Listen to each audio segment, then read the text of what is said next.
नमस्कार। जय बिहार, जय जय बिहार, जय जनसुराज।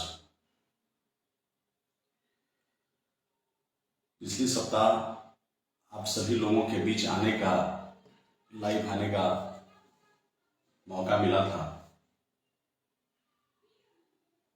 आप सभी ने अपना प्यार आशीर्वाद देकर के उसको सराहा। मेरा प्रयास रहेगा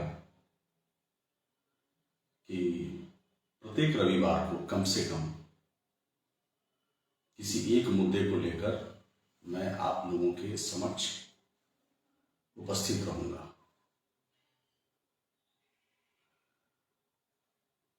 आज फिर से मैं आप सबों के सामने हूं, जनसुराज पार्टी के कुछ संकल्पों के साथ, जनसुराज पार्टी के कुछ विचारों के साथ, जनसुराज अभियान और बिहार सत्याग्रह के कुछ संकल्पों के साथ। चुनाव का माहौल बन रहा है, मौसम ने अंगड़ाई ली है, चुनावी मौसम दहलीज पर खड़ी है। सभी लोग अपनी अपनी तैयारी में जुटे हुए हैं। इन सबों के बीच आपको पहचानना पड़ेगा कि वो लोग कौन हैं जो स्थानीय स्तर पर लोगों के साथ जन सरोकार बना के रख सकते हैं। इसलिए कहना है कि संघर्षों के साये में इतिहास हमारा पलता है। जिस ओर जवानी चलती है उस ओर जमाना चलता है। पिछले सप्ताह में आदरणीय कर्पूरी ठाकुर जी का पुण्यतिथि मनाया गया। उसमें हमारे बिहार के नेता प्रतिपक्ष तेजस्वी यादव आए थे। सोनवर्षा के एक हाई स्कूल में, नंदीपत हाई स्कूल नाम है, वहां पे वो आए।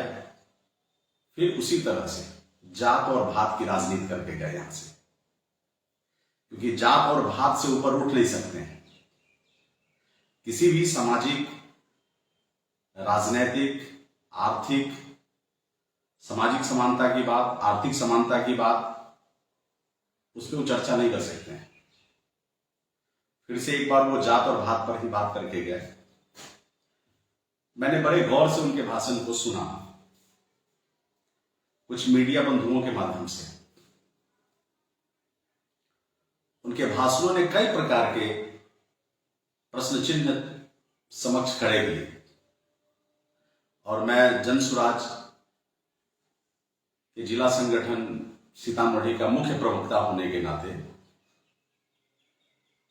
उनके द्वारा अनौपचारिक जो सवाल समाज के सामने खड़े किए गए हैं,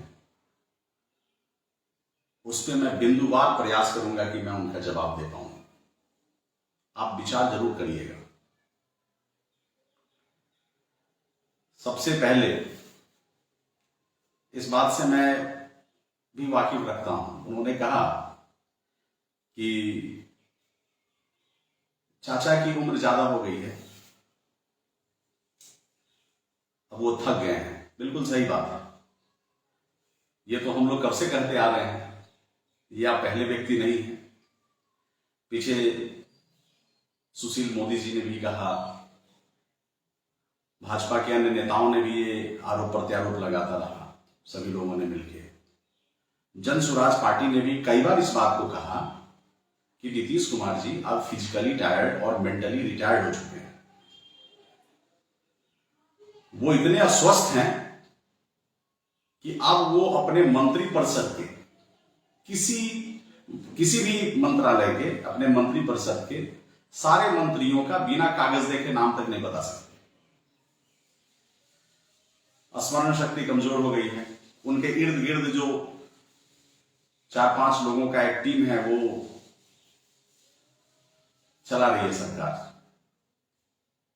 आपका आरोप बिल्कुल वाजिब है।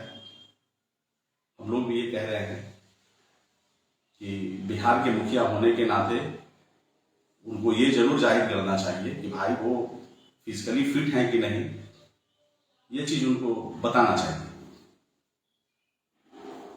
मेडिकल रिपोर्ट सार्वजनिक करनी चाहिए कि भाई आई एम फिजिकली फिट। दूसरी, आजकल आप लोग सुन रहे हैं,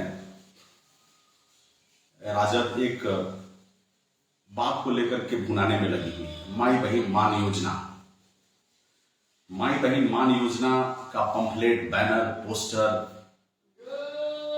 अनेकों प्रचार सामग्री लोगों को अपने तरफ से, अपने तरीके से लोगों को कन्विंस करने में लोग लगे हुए हैं, प्रयास कर रहे हैं कि माई बहन मान योजना 2500 रुपया प्रत्येक महीने प्रत्येक माई और बहन के खाते में जाएगा। ठीक है। जबकि दूसरी तरफ से इसको अगर देखें तो ये कंप्लीट एक छलावा है, ये फर्जी घोषणा है, ये बिल्कुल फर्जी घोषणा है। पूरी जिम्मेदारी के साथ हम लोग कह रहे हैं कि बिल्कुल फर्जी घोषणा है। वो इसलिए कि तर्क के आधार पर इसको समझने का प्रयास करें तो बिहार का बजट लगभग 2,46,000 करोड़,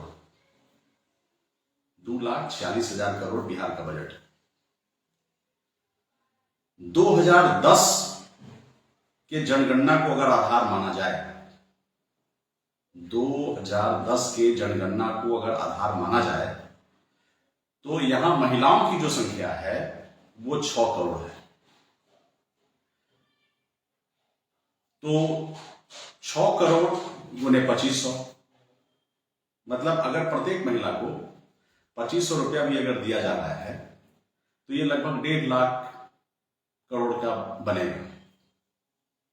अब जहां की बिहार का बजट ही है 2,46,000 करोड़, उसमें 1.5 लाख करोड़ अगर माई बहन को ये देते हैं तो क्या ये बिहार के संपूर्ण बजट के 60% क्या किसी एक योजना पे ये खर्च करेंगे? अगर तेजस्वी सरकार बनती भी है तो, अगर ये दोबारा सरकार में आते भी हैं तो क्या ये 60% बजट का केवल एक योजना पे खर्च करेंगे? ये मेरा सवाल है राजद से। अगर ये 60% किसी एक योजना पे खर्च करेंगे तो बाकी कर्मचारियों का वेतन कहां से देंगे? बाकी राजकाज कैसे चलाएंगे? छलावा है ये, फर्जी घोषणा है, संभव नहीं है ये। दूसरी बात, आपको याद होगा कि चलती हुई विधानसभा में बहुत सारी महिलाएं भी बैठी हुई थी जिस समय नीतीश कुमार जी ने महिलाओं के ऊपर बड़ी अभद्र टिप्पणी किया। वो सिर्फ बिहार में ही नहीं, देश के अन्य प्रदेशों में भी कड़ी आलोचना हुई। वही माई बहन वहां भी थी और आज उसी नीतीश कुमार को अपने गले लगाने के लिए ये राजद के जो नेतागण हैं बाहें पसारे खड़े हैं, बाहें फैलाए खड़े हुए हैं। आज अगर नीतीश कुमार चाहें तो राजद जा सकते हैं और राजद वाले वेलकम करने के लिए खड़े हैं। माई बहन मान की बात करते हैं, ये माई बहन मान की बात करते हैं। उस समय माई बहन की मान कहां गई थी? जो पूस की उस ठंडी रात में, उस कड़कड़ाते हुए ठंड में पटना के सड़कों पर वाटर कैनन से ठंडे पानी का बौछार हुआ। वहां भी किसी माई का लाल था, वहां भी किसी माई का बेटा उस सड़क पे था, वहां भी हमारी बहनें थी, उनके ऊपर ठंडे पानी से बौछार हुआ। उनपे पुलिस द्वारा, इस लाठी तंत्र द्वारा बर्बरतापूर्ण लाठीचार्ज किया गया। क्या वहां किसी माई का बेटा नहीं था? क्या वहां हमारी बहनें नहीं थी? उस समय माई बहन मान कहां था? ये री एग्जाम को लेकर अपने भविष्य का भीख मांगने वाले किसी माई का बेटा और कोई हमारी बहनें अपनी झोली फैलाकर पटना की सड़कों पर भीख मांग रही थी और आप लोगों ने उसमें थूकने का काम किया। और ये सारे प्रकरण पर तेजस्वी यादव धृतराष्ट्र बने रहे और आज ये जनता के बीच, माई बहनों के बीच किस मुंह से जाते हैं और बोलते हैं कि माई बहन मान, माई बहन मान की बात करते हैं, माई बहन मान की बात करते हैं। ये मेरा व्यक्तिगत टिप्पणी नहीं है, लेकिन यह सोर्स अवेलेबल है, सोशल मीडिया पे भी है, मैंने भी देखा है।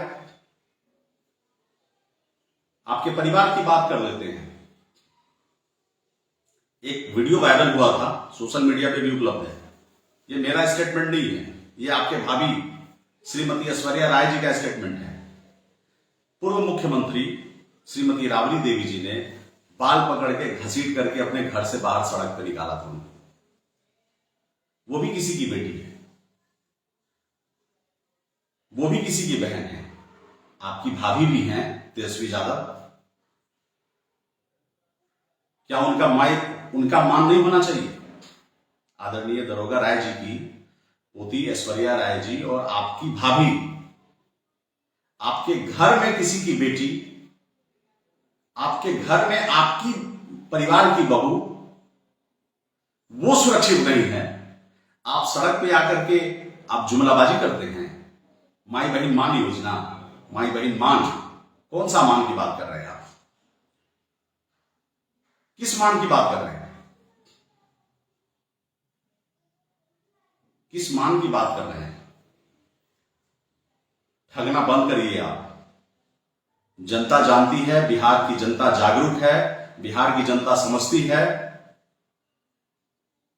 कि आप क्या बोल रहे हैं और क्यों बोल रहे हैं। आप उनको सुरक्षित करिए, उनको सम्मान दीजिए, तब बाहर में हमारे माई और बहनों की चिंता आप करिएगा। अपने परिवार को देखिए पहले।